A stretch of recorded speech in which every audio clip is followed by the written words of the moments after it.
It is indeed a great pleasure and privilege for me to, I should not say formally welcome because it is the ongoing process, but to share my thoughts with you. Obviously, I won't take much time. Kindly allow me to go bit personal.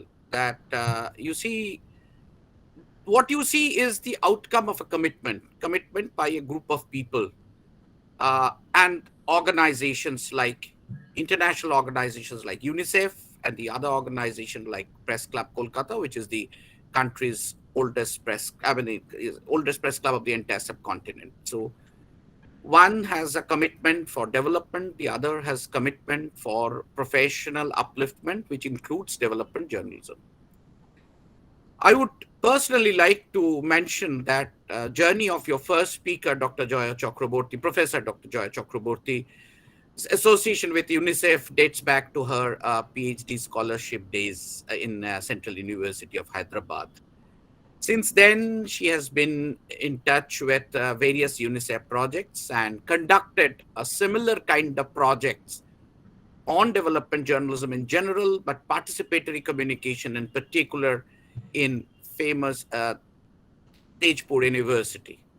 And yesterday was the convocation of the university, if I'm not mistaken, Professor Chakraborty, and none other than the Honorable President of India has given the convocation address. And I would like to quote from his speech that he said the students and educational institutions like universities have a responsibility to do something for the society. And exactly that is what we are doing. We all feel that we are committed, and as she has conducted the long journey, and this journey, in the process of the journey, she was joined by Ms. Sucharita Bordon of communication specialist of UNICEF, who was posted there in for Northeast India, and she began the project which I referred to. And then she continued the project wherever she was posted. And Rajasthan, the new person joined Dr. Uma Shankar Pandey. And similarly, the chain goes on. And the chain has a commitment for development and also for uplifting the standard of journalism with a commitment towards society. So I feel a little personal, and I was also been associated in Hyderabad, in Tejpur, in Rajasthan. It's a coincidence, and now we have brought everything back to West Bengal. But you know, today's virtual world, where from things are generating, doesn't matter. It's kind of a broadcasting. So we are together, but somewhere something to initiate. It's initiated here. Lot of efforts had been made, and I believe that the faculties are very important part and parcel of this process, because you will be mentoring the budding scribes or the future faculties.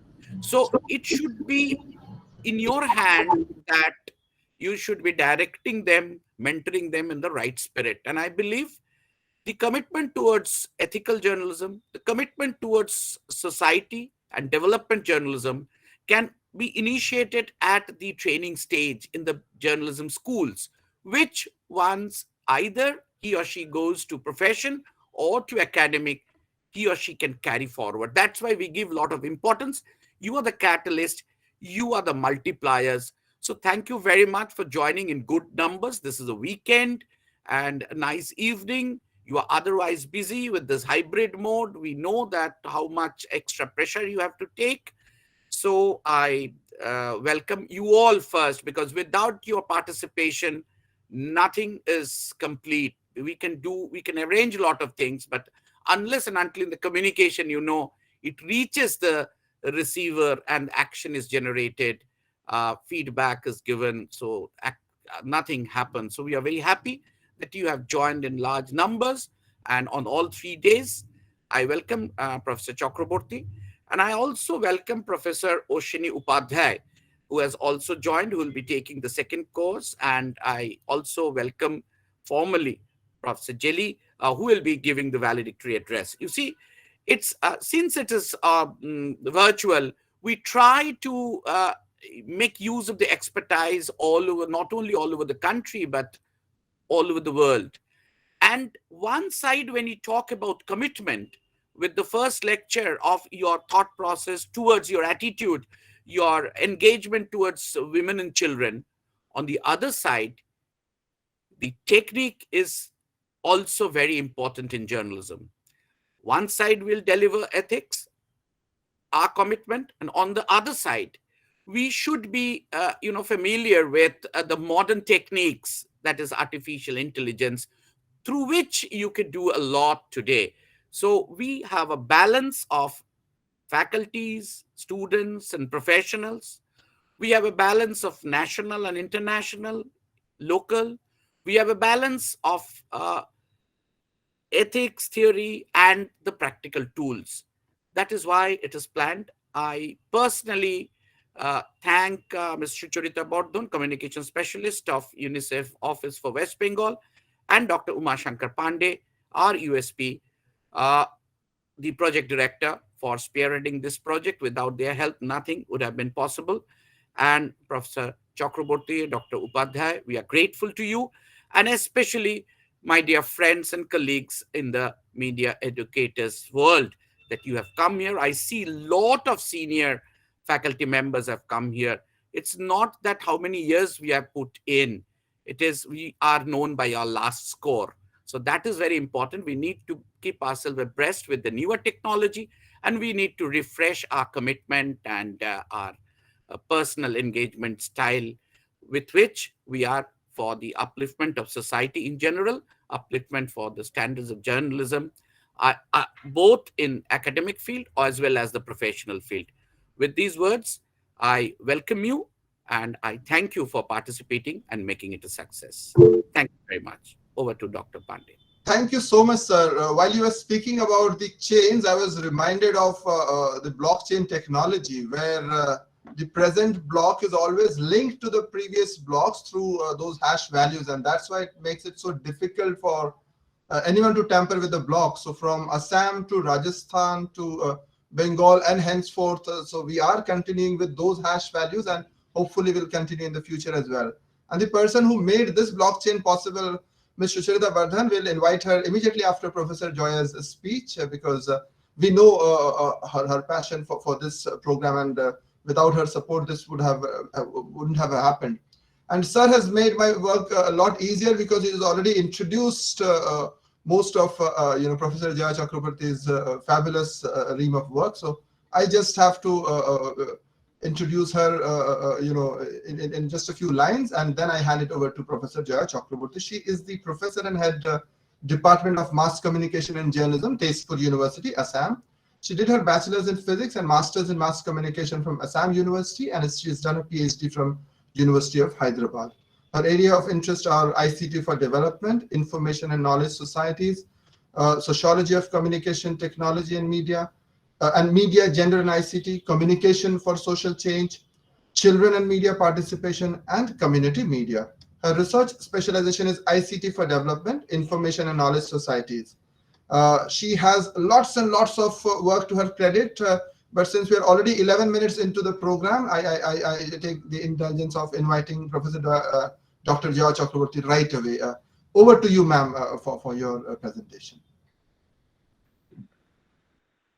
Thank you for that overwhelming introduction. I'm humbled, and thank you, Dr. Snehashish Shur and Sucharita and Dr. Uma Shankar for making me a member of this journey, a journey which has been very close to my heart, and it is actually not just a professional commitment, but something that I do out of passion.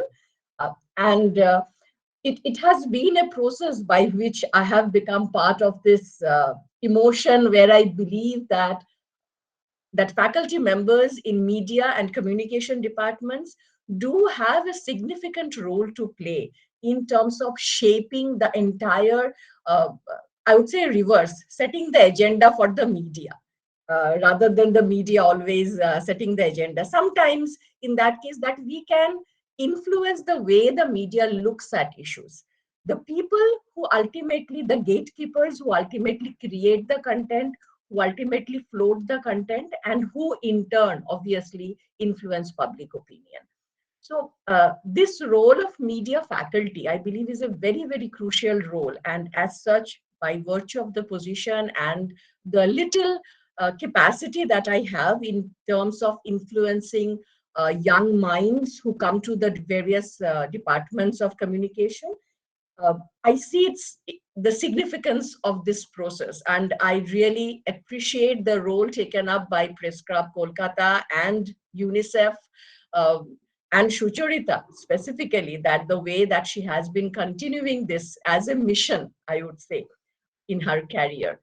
So today, I'll just share my presentation where I try to bring in the interfaces of these three terminologies, which I have been told to discuss about, that is media, women, and children. I'll just share my screen.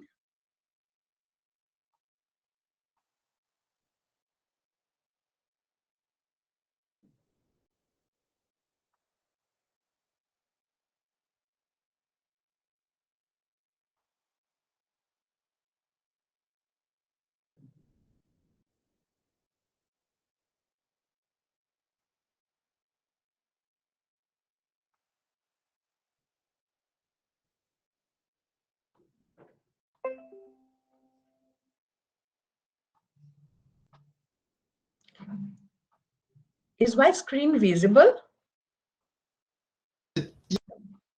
Yes. Okay. I think yeah, now it's fine. Yes, it's coming in slideshow mode. Yeah.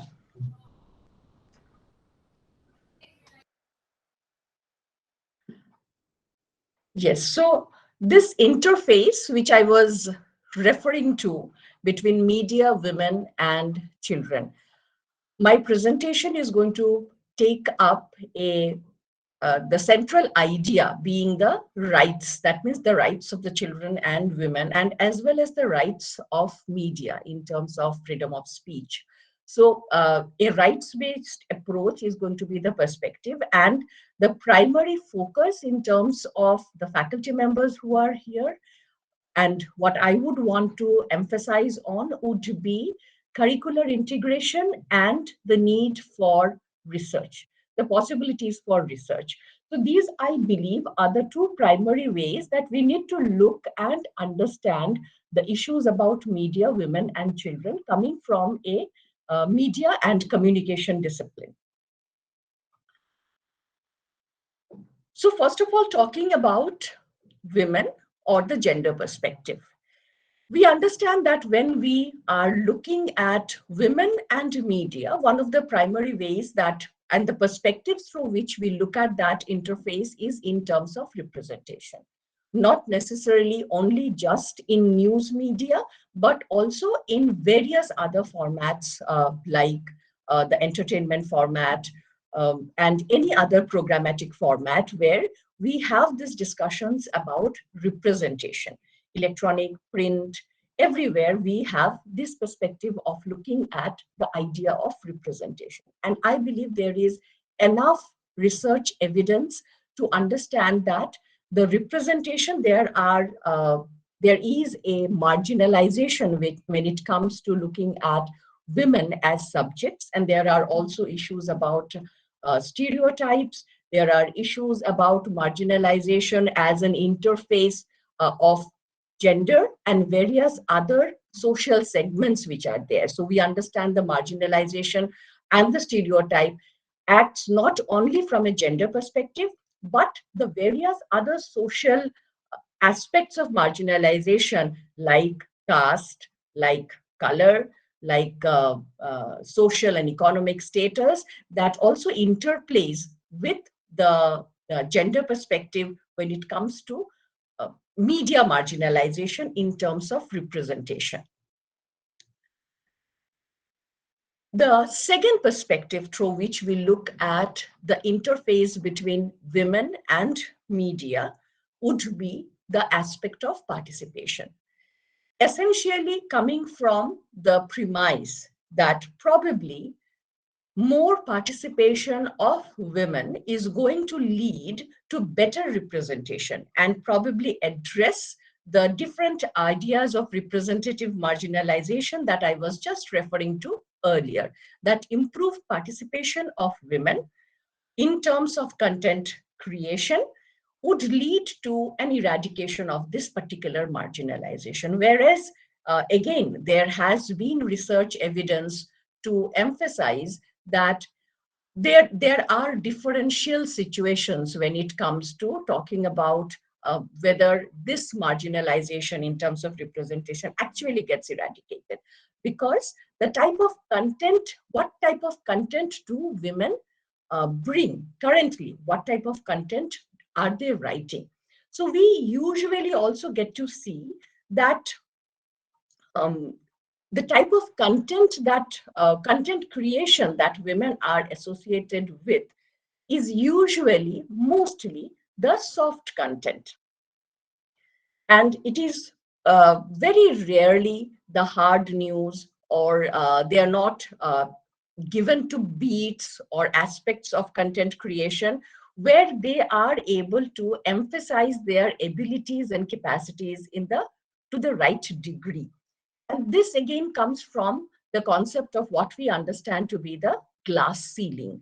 That means women are rarely able to make it into a leadership position uh, or into the administrative structure where they are able to make the decision making processes.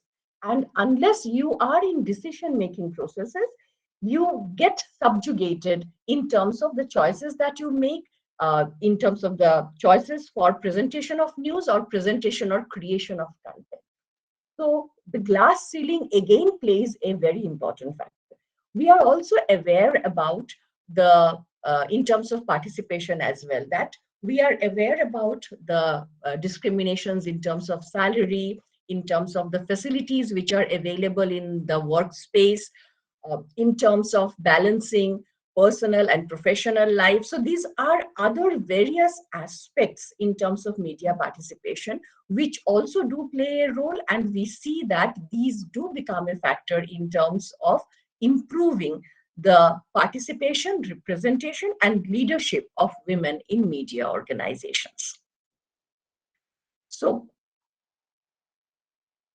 as I was referring to, the aspect of content creations, that there was a study conducted by UN Women which flagged certain aspects of content creation by women in print, television, and radio. So we see that even if women are doing content creation, in that case, the credit they get for the content sometimes get minimized, whereas there is also a differentiation in terms of women's participation when it comes to the different formats, the electronic and the print. I would not refer to the other aspects of findings which talk about the credibility of different formats of media, whereby we understand today there is sufficient research also to say that on certain organizations, the credibility of different formats of media, even coming to the online news, the different news portals, the television news channels, and the print media, there is a differential credibility in terms of news presentation. And there is also a differential presence of women across these different formats of media, with women being participating as news presenters or reporters more in television than in other formats of media. So it raises questions as to whether it refers to more of the more in terms of the presentability of women, the glamour quotient of women. Does it influence the presence of women more in electronic media or television in particular? There are other dimensions to talk about language journalism. So we already know that language journalism in India is not as robust when it comes to the political economy of media, when it comes to the revenue generation and the economic stability. And all of that has become so much more evident during the COVID-19 pandemic, when we saw that the media organizations had to close down because of the lack of revenue. And we understand that in terms of language journalism, the market, the economic stability of the different media organizations is extremely limited. So we can very well understand that when it comes to women who are participating in these language journalism formats, the situation is far more critical.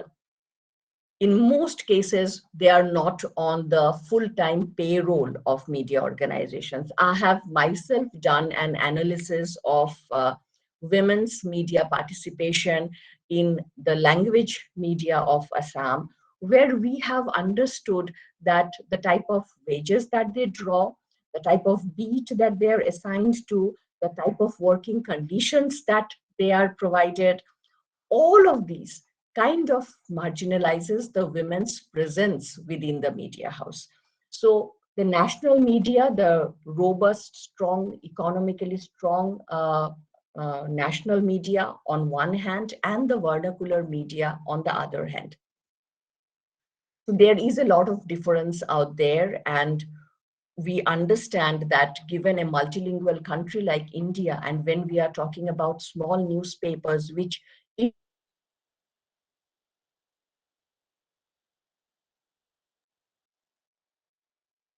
by virtue of their participation in language media, where if they rise to decision-making position, they can actually create content and influence the entire discourse around representation of women, around coverage of women's issues, around follow-up stories that can be done. So all of that can get influenced when we can talk about the participation of women in the language media. Now, in terms of women and the different ethical lenses of reporting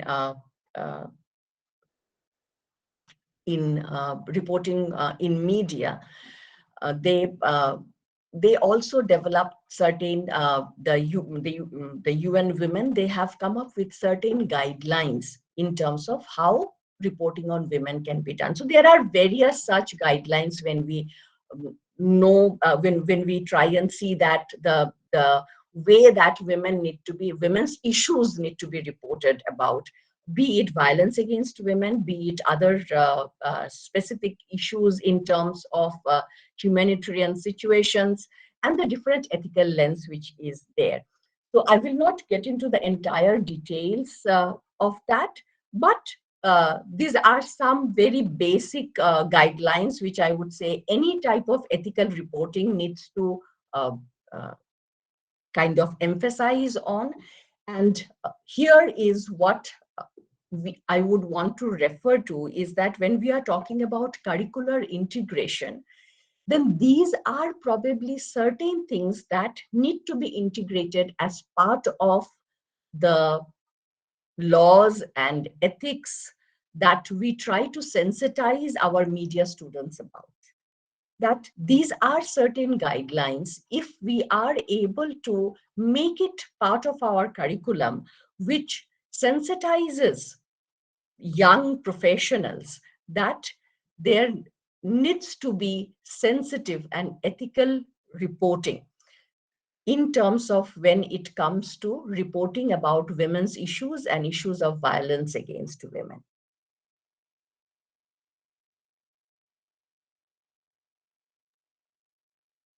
Plethora of language language media in India, and the control, the monitoring of the content which comes on this gamut of media is somewhat limited. The amount of control and monitoring is somewhat limited. There is a lot of new legislations are coming in place, but yet it is very important that people who join these media houses are sensitized about this. The situations that are available within a classroom and the situation that is available in an actual media does vary a lot. Yet, if these guidelines are there in their mind somewhere, they would be able to bring it to a context. So some of these guidelines, like change in, which talks about change in language, like avoiding the victim blaming, talking about survivors, talking about or using a specific language when we are talking about the survivor, then talking about the context within which the particular incident has happened. So these are some very basic factors that young minds need to be sensitive about, and we need to bring it forward for them. So just to mention that not just international organizations, but even Press Council of India has similar guidelines. I will not get into the details of this, like different women's organizations have also, and we can probably come back to these guidelines in specific later on. But let me now come to the other aspect where we are talking about children. So women and the different guidelines that we can incorporate into our curriculum is one part of it. And when we come to children, the different aspects of child rights and the importance of media advocacy, the role that media can play in terms of creating sensitivity around different issues of child rights.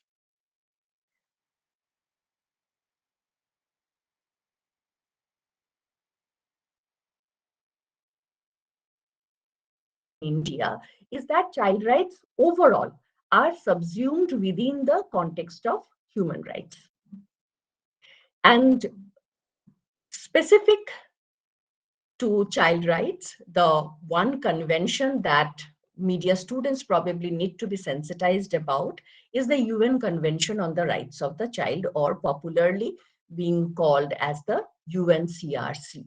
So this is a pretty old document, having been adopted in 1989 and ratified by multiple countries. 196 countries have ratified it. Most of the UN signatory nations have ratified it, and even India is a signatory. So here, this particular convention specifically tries to talk about equality. It tries to talk about development and progress. It tries to talk about ensuring the best interest of the child, and it tries to talk about participation or the right to be heard. Now, this convention, constituting about 54 articles, constituting about 54 articles. We will not get into the details of each one of those, but let us understand a few things here, that the emphasis of the UNCRC in terms of children's issues, which again, we have this problem of same, the representation is one aspect of it. The way we discuss about children is another aspect of it. And then the participation, that means where their right to be heard is another aspect of it. So as far as media is concerned, obviously there are multiple other social institutions which will talk about equality, the best interest of the child, right to survival and development. But media specifically, as media faculty, we probably have the most significant role when it comes to the right to participation, or that aspect of it, or their right to be heard, the way that we need to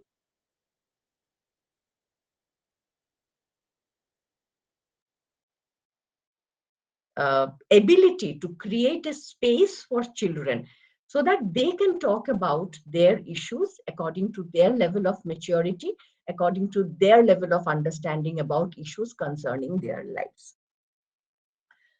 So Again, I will not get into the details of this. UNCRC is a very popular document and it's available online on the website of UNICEF, and I'll not get into the specifics, but then these are just an overview of the different rights which are mentioned in the UNCRC. But what I would want to emphasize here is the fact that essentially we assume that we will just look at children as subjects of news, that too very rarely. But rarely we would want to look at the issues of children from a rights-based perspective. So that's one thing which needs to become very important for us. And when we are sensitized about the UNCRC, we will probably be able to arrive at different perspectives of looking at the same news. We will be able to look at the different rights which are ensured in the UNCRC and then look at a particular news item in a much more sensitive manner, in a much more aware manner, and then probably present that news item in a way which will influence decision makers to take up a decision in the best interest of the child, or create legislations and procedures which will improve the status of children, marginalized, vulnerable children within.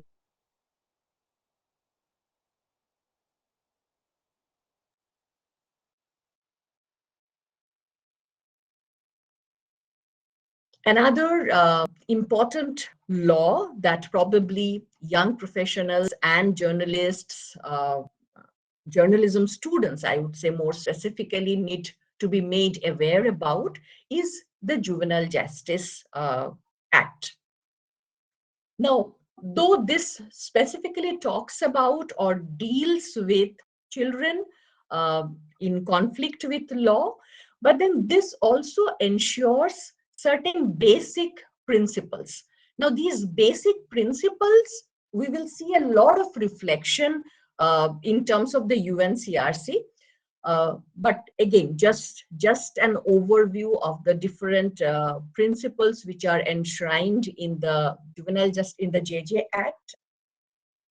And many a times we see that the journalists are not aware about the provisions of these the JJ Act, and hence when the rights of the child are uh, are not ensured within any particular structure, we do not see a news story which probably highlights this aspect. Number one, children do not occupy a significant portion of any news content presentation, any structure of news content presentation. They do not occupy a significant portion of it. Even when they do make news or issues concerning children do make news, then these perspectives as to when the rights of the vulnerable children are getting violated, and to bring it to the forefront of discussion, creating or influencing public opinion around it, or creating better awareness about it, then the media falls short of its full potential. And that is where an awareness about these aspects, here also, even in the JJ Act, we see similarities with something that we see in the UNCRC. So the presumption of, be it the presumption of innocence, dignity, the idea of participation, keeping in mind the best interest of the child again, the principle that that it is not always essential that there should be an institutionalization of all mechanisms, but if possible, solutions should also be brought about beyond institutional spaces. The idea that children should always, and the preferred space for children is within the family. So all of this again, the JJ Act also enshrines the rights of the child in terms of its overall principles. And it's very important that we have that lens. Now, another very important document probably that needs to become part of our curriculum is the ethical guidelines for reporting on children, another very significant document by UNICEF. So again, I will not get into the details of all the guidelines, but this specifically attempts to enable the journalists to work in public interest. That means that to report about issues concerning children, be it children who are victims, who are who are achievers, or children who are in conflict with law, all sorts of reporting. So these are certain general guidelines. So there are again about 6 overarching principles, 6 guidelines for interviewing children, and 7 principles for reporting on children's issues. So it specifically gets on to tell that, okay, these are the overall things that one needs to keep in mind while dealing with issues of children. Then specifically how to interview children, seeking consent of parents, providing them with full information, and then as to how the reporting needs to be done. Again, I will just kind of browse through these. This is again a document which is available, widely available. I will not get into talking about the details of this, but just to take you through that the 6 principles: respect the dignity and right of every child, interviewing children, pay special attention to each child's right to privacy and confidentiality, talking to the elders, informing the elders, taking their views into account, then do not to publish a story or an image that might put the child at risk, add to the vulnerabilities of a particular child, or add to the humiliation of a particular child. So overall principles and then specific guidelines as to how one needs to not while interviewing, what sort of things we need to keep in mind to keep the safety of the child, give it the paramount importance, apart from, rather than just reporting on a particular issue, obtaining permission. Then no staging. That means you are not supposed to kind of coach a child to say things in a particular manner. Also pay attention that where the child is being interviewed, the context, the situation, whether you are putting the child into a situation that he or she is not comfortable. So whether you are that leads to the revealing of the identity of the child, and if that's not in the best interest of the child, so all that needs to be taken care of. Again, in terms of reporting on about the child, in terms of when we are writing the report, what sort of things need to be kept in mind in terms of preserving the identity of the child, that not to disclose the name, the address, or any other details through which the identity of the child would be disclosed and would add to the child's vulnerabilities. So stigmatize the child. So guidelines or reporting. And a very, very other important act, which probably needs to become a part of the curriculum, is the protection of children from sexual offenses, more popularly called the POCSO. So that's another document that probably we need to make a part of our media laws or media ethics paper. Again, I'll not get into the details, but just to say that it's a gender neutral law. Not reporting abuse is an offense. So it says that anybody who gets to know about a particular offense, it is his or her responsibility to report about it.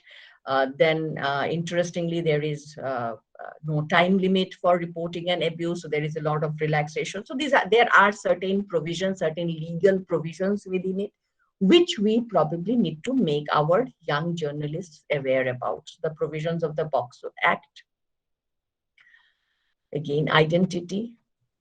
So the last aspect that I would want to talk about, and which I believe would be of interest to faculty members, would be the importance of research. So everything which I was talking about when I was saying that women's representation is an issue, when I was saying that women's participation is an issue, when I was saying that glass ceiling is a problem when it comes to gender-related leadership in media organization, when I'm saying that children have less space in terms of media representation, when I'm saying that the rights of the child are essentially violated on many occasions because of the ignorance of the journalists on various occasions.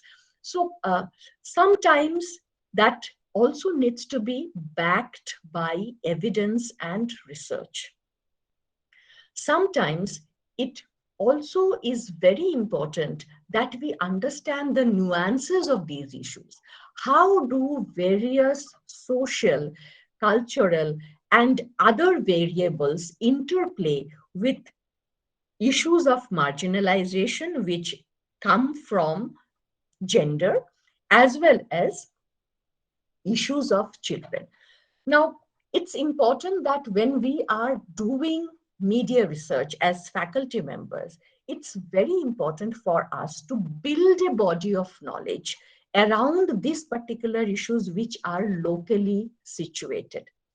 One very important discourse which I would probably want to bring in here and just mention before I talk about the specific aspects of research related to media, women, and children, is that this rising discourse in Indian academia regarding de-Westernization of media education and media research.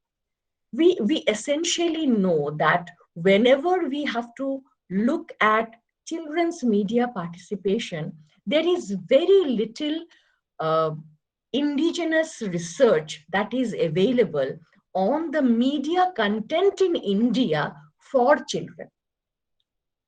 Leave alone when we are talking about media content in India by children, that is in terms of children's community media which is there. There are very few examples which are there. So that's a minuscule amount of content.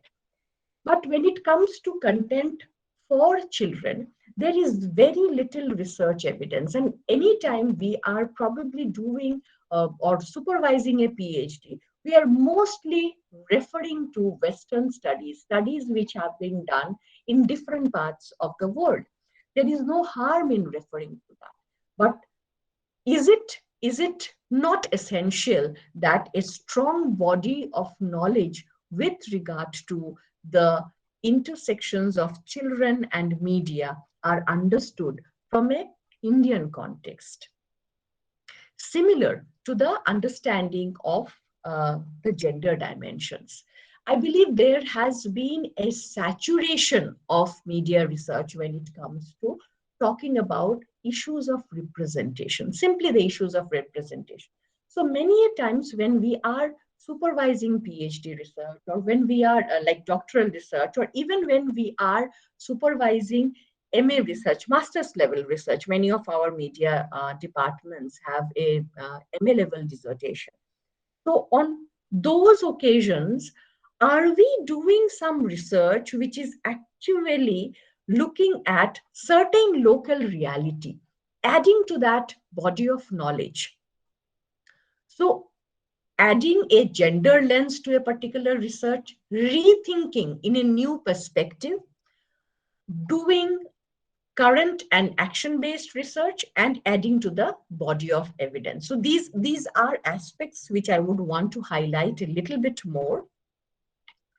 So one of the very important dimensions that we can talk about in terms of women empowerment and media. So that is probably one research dimension within which can be subsumed issues like how is creating discursive space helping women. So that creation of space, that whether at all a space when it is being created for discussion uh, or participation of women who can talk about their issues, does it help to share their experience, to learn or to connect? So that can be one way of uh, doing or looking at the interplay or the intersection of women and media becoming a tool for empowerment of women. How media representation is shaping women empowerment. Advocacy for gender equality. So are women using media for advocating gender equality? Is media advocating gender equality, and how is it impacting women? Using media for asserting rights. That means how are women using different media to assert their rights? How and why media speaks about certain rights and leaves others out? So the silence, the culture of silence around certain issues, the perspectives that we bring to understanding women and media from an empowerment lens, I would say. So that theoretical premise to look at the intersection of women and media, talking about user-generated content and women across media platforms, the social media channels which are there in terms of the type of content that women are creating. I believe there is a huge possibility for doing meaningful research if we bring in a gender lens to the various research work that we are doing and trying doing on different formats of media. So can we make it a format where whenever any sort of a media content research we are doing, a representational research we are doing a field-based communication research, can gender become a very, very essential component into it? Does adding gender to the research lens add a multidimensional perspective where we are able to understand the interplay of gender to other various social and cultural uh, variables? So that's one thing that we need to think about. Similarly, in terms of women as media content producers, these are probably some very guiding questions that I'm just bringing in. And obviously, this is not just limited to these questions that we can have. These are my initial thoughts, which I have just put in here. I believe many more research work done by many more people will come up with far more other critical questions in this dimension. So how does it impact the content in terms of inclusivity, violence, and women or children's representation? What is the situation in the regional language media, which I was referring to a little earlier? Does it inspire women's participation in other roles of that particular media industry? So what roles do women have? Uh, so these can probably be in terms of media as content producers. We can have some context. And then coming to this issue of children and media space.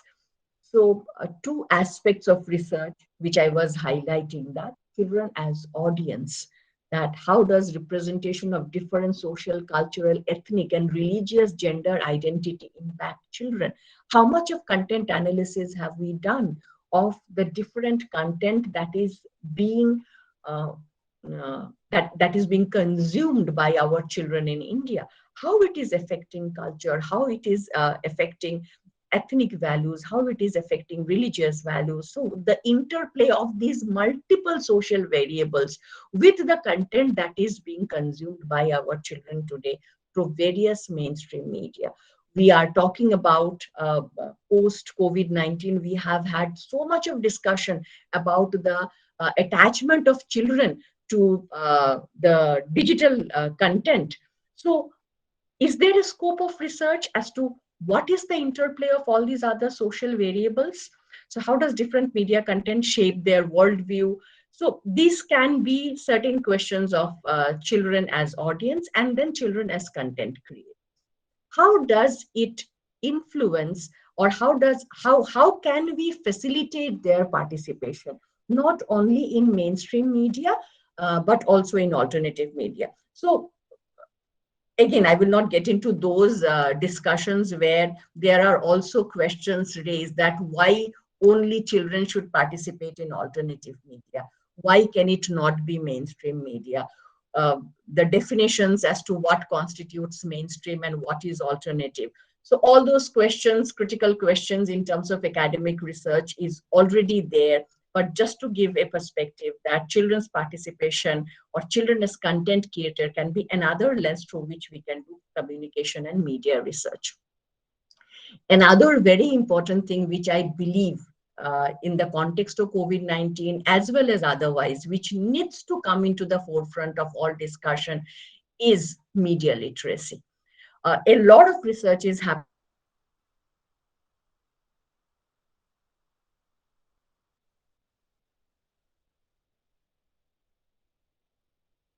research in terms of media literacy for young people, for children. That's a very important aspect that needs to get highlighted now. We understand the huge, what should I say? I probably want to call it as a storm of misinformation and fake news that we have seen during the COVID-19 pandemic, which has alerted all of us regarding this potential as well as this threat.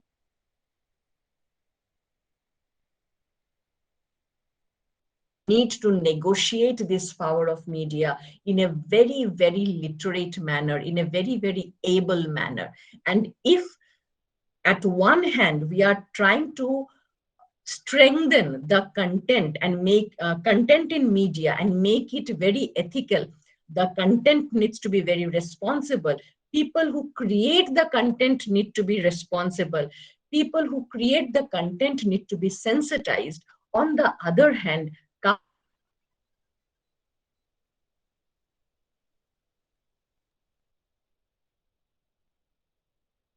literacy talks more both about content creation as well as content consumption. So we are talking about prosumers, media content prosumers, not just producers or consumers.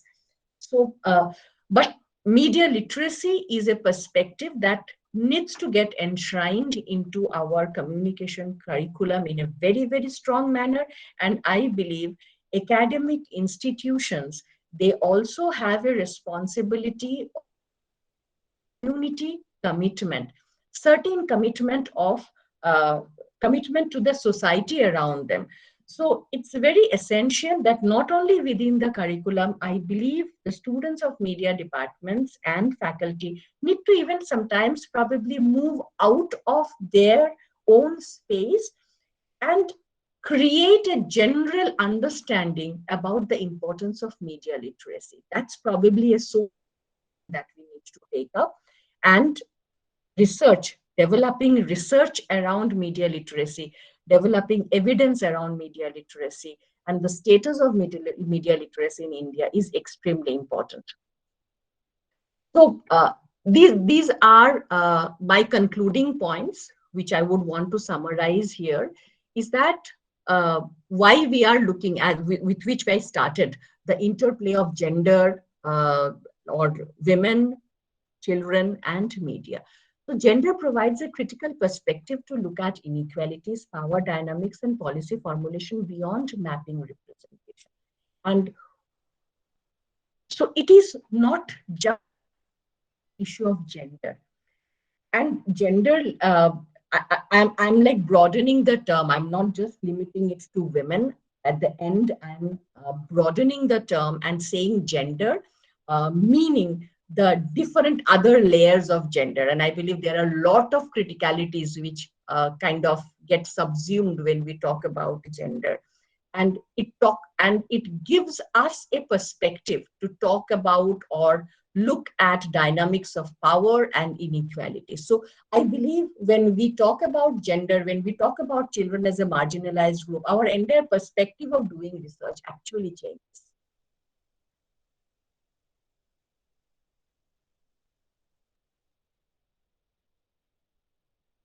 of the society. So there is a constant interaction with other aspects of the society. Hence, incorporating a gendered lens may lead to an enhanced understanding of social realities.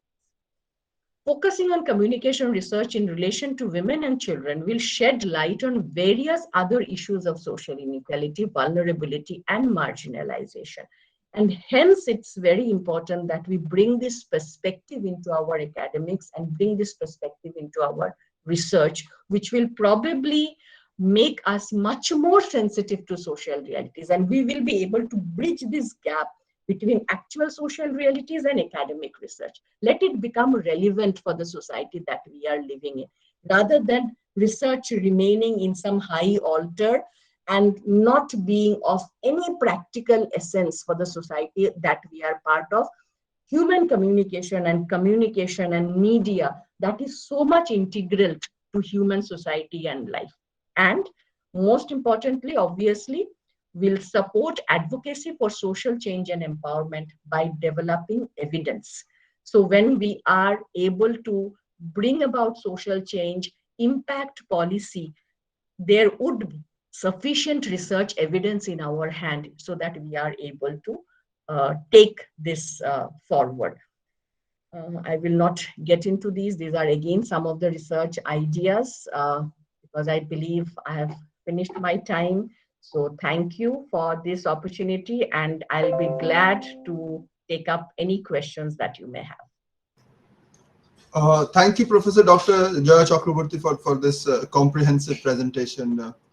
And I'm sure there are questions. So before I invite questions, very simple housekeeping rules of the day. I mean, at the beginning of the valedictory session, our colleague, Mr. Devan Bhaduri, will share the feedback link for the day. Those colleagues who were not present on the first 2 days will not be given certificates. I repeat, those of you who were not present on the first 2 days will not get a certificate. So please fill up that certificate very carefully, especially your email and the name, because the e-certificate will be generated through that. And we hope to provide you with the certificates today itself, tonight, by tonight. All these sessions are being recorded and it's being put up on our YouTube channels. Our colleague, Mr. Devan Bhaduri, will share yesterday's links on the chat box very soon. So these are the housekeeping rules and questions now. So please just raise your hands and identify yourself and do ask.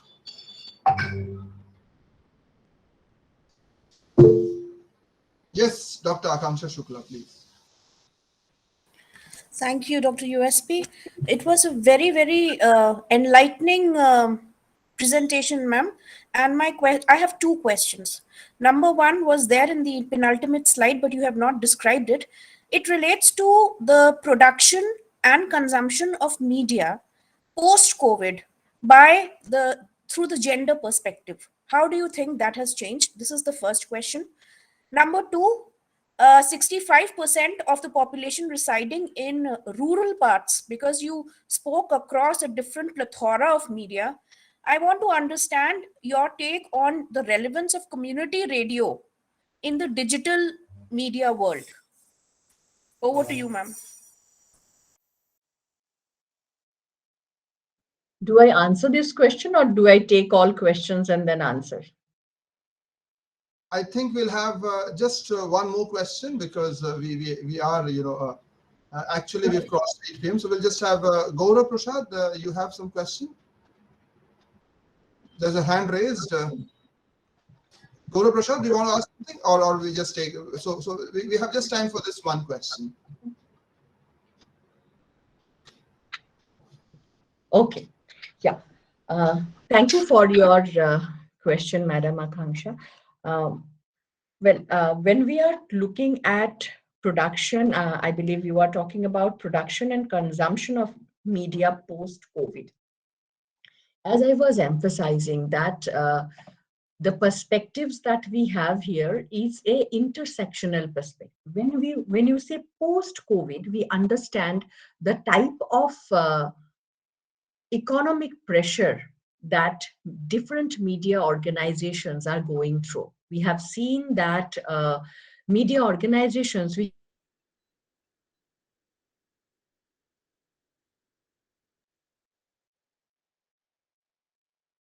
that if it has affected the overall media scenario, we can understand when women are already a marginalized section when it comes to media content creators, obviously they have also taken the brunt of that same situation. When we are coming to consumption, there are interesting patterns that when post-COVID, the consumption overall of digital content has increased a lot. We see that there has been a surge in the OTT content consumption that has come up as a very big thing. And it already was there, and probably with COVID, it has kind of multiplied a lot. Another important thing that we see in terms of consumption is that consumption has now become more of an individual aspect. Whereas earlier, media content consumption, we looked at the consumer, at the consumer end, the unit of consumption was the family. Now we have the unit of consumption as the individual. So that's a very important shift, I believe, that we are seeing today.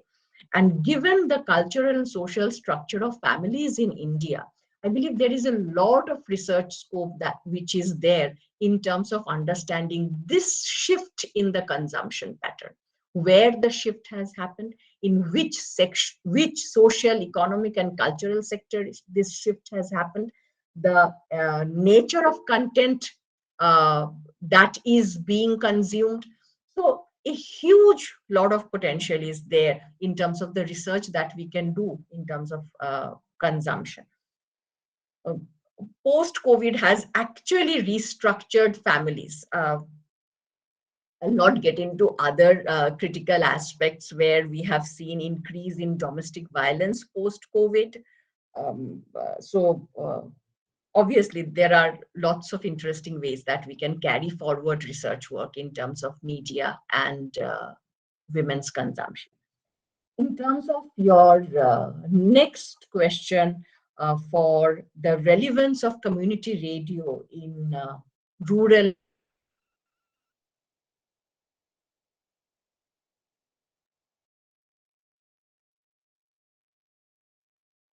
of digital means of communication, the penetration of smartphones in rural India has been huge over the last couple of years. We know that the penetration of the smartphone has been huge, and a lot of research evidence is also there in terms of usability. I may have a smartphone, but what am I using it for? Am I using it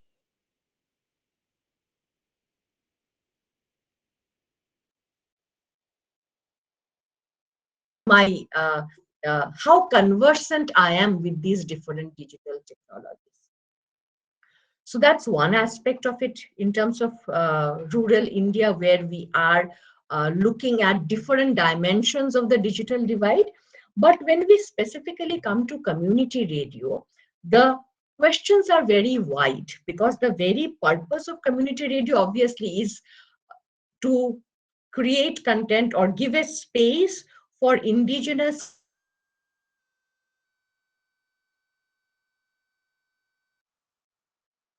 and here that community radio per se does not say that it has to be established only in rural areas, but looking at people who do not have a space to articulate their opinion in the mainstream media. That's the reason that we are talking about any alternative media or any community media platform, where there is a large degree of homogeneity in terms of the audience that we are looking at and the content creators whom we are looking at. And we are probably talking about issues which essentially do not find space in mainstream media.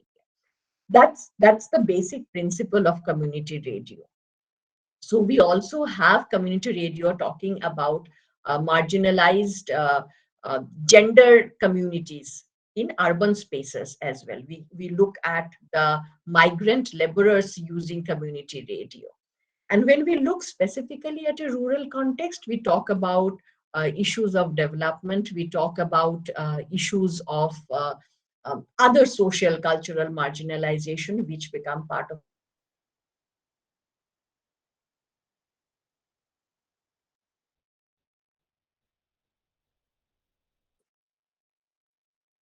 But if you are to ask me about the potential of community radio, obviously it depends on multiple variables as to who is running it, what is the control structure, what type of content is getting generated. So I believe it varies from community radio to community radio. We let us not judge the potential of an entire format by one or two examples, and there needs to be a detailed understanding of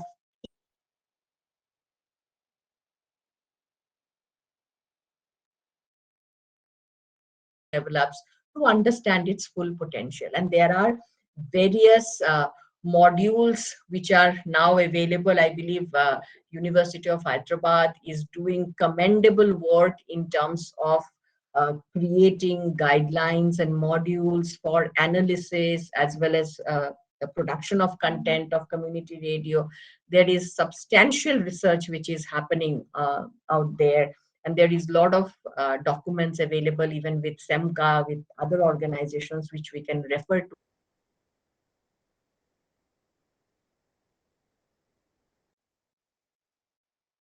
Can be realized. Thank you so much, Dr. Joya Chakraborty, for a very, very comprehensive response. We had a few hands raised, but as I said, we are running really short of time and we can't take any more questions. I would like to invite Ms. Sucharita Bardhan, Communications Specialist, Unicef Office for West Bengal, the person responsible for this series, and especially, this section on media, women and students is something she was very, very passionate about. And I know that she had a talk with the presenter as well, before this. So over to you, Ms. for your comments. Thank you very much, USP. I do not know, Sucharita, whether I did justice to your expectations. The speakers and their responses on the chat box will tell you how much you did. So actually, I don't want to waste any more time because we have the next speaker, also a very, very much awaited session there. But I do want to take this opportunity to thank Joya, Professor Joya, because of all the faith and trust that she had entrusted on us way back in 2012-13, I think. And the entire initiative got started under her support and under her guidance. And those were the initial days. And we have a lot of memories. I'm sure Professor Joya also remembers those. And it took many minds, a lot of efforts, a lot of work with so many people around, and the support of Tezpur University, including the Vice Chancellor, the Dean, and I remember so many of them, who actually made it possible to first organize the development communication session, the overview, where we had states from, we had representation from all the northeastern states, and we were overstepping our budget. And I had to take special permission from my supervisor and boss to allow more professors and faculties to attend. And then the handing over or demarcation of communication for development and development journalism. And therefore, and just after that, Tezpur took off on their communication for development course as well. And then had also, I think, facilitated the development journalism bit through the academic council and integrated into their curriculum. So it's been a long journey since then too, but I just wanted to say a word of thank you to Professor Joya, who's also a friend, and I have the comfort zone of having discussed some of the issues also. I mean, I didn't need to, because she comes with so much of domain expertise and across so many areas, right from, even community radio. She brought in gender so well, so skillfully she's woven the entire thing, brought in rights-based perspective, and such a enriching presentation, but never boring. I mean, You can see the chat box. It's filled with requests for her presentation. Thank you very much. And with that, we look forward to your continued support, Professor Joya Chakraborty. We'll remain in touch. And I am also very keen to look forward to Professor Upadhyay's session, because these are new elements and these are things that experts like you need to also guide us. We also need hands-on learning so that we can also try and facilitate that and make opportunities or create opportunities as these to bring in more people to understand and know about it. Thank you very much, and thank you, USP. Over to you. Thank you so much, Ms. Button. Thank you so much, Professor Chakraborty. You can stay along as well. We have the valedictory today, and probably Professor Ali as well.